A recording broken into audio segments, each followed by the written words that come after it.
Hey lads, TechScanning here. So back in 2021, Xiaomi launched a distinct looking design on its Xiaomi 11 Ultra. The tiny secondary screen on its rear panel making it stand out in the market.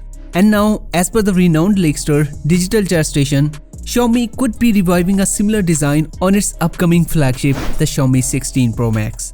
So while the tipster didn't mention the device name directly, however, as per some media outlets, it is the Xiaomi 16 Pro Max, which will replace the Xiaomi 15 Pro, while the Xiaomi 16 and 16 Pro will be the compact models in the lineup.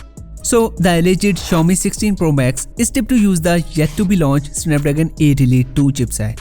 That's, to be honest, strange that despite launching their own powerful X-Ring chipset, Xiaomi is still sticking to the Qualcomm. Or maybe Xiaomi don't want to take risks with their main flagship series. Anyway, the interesting details he shared are the handset's design. So the handset is tipped to feature a secondary large horizontal screen. Here for context, the Xiaomi 11 Ultra came with a tiny 1.1 inches AMOLED screen. So by the word large in the leak, we guess it will be bigger this time.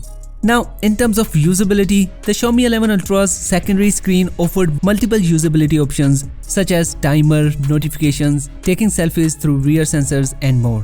So we can expect the similar features but on a bigger screen, which will of course offer good usability. For the camera layout, the tipster claimed it will have sensors in a vertical arrangement, and one of them is the periscope telephoto sensor.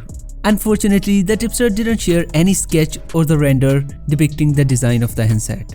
Anyway, let me know what are your thoughts if Xiaomi brings such a dual display design. Personally, I think it will not only look great but will also give it a differentiated look. Anyway, rest assured, I will keep you updated on this rumored device, so be sure to subscribe and hit the bell button. And I will see you in the next video. Until then, take care.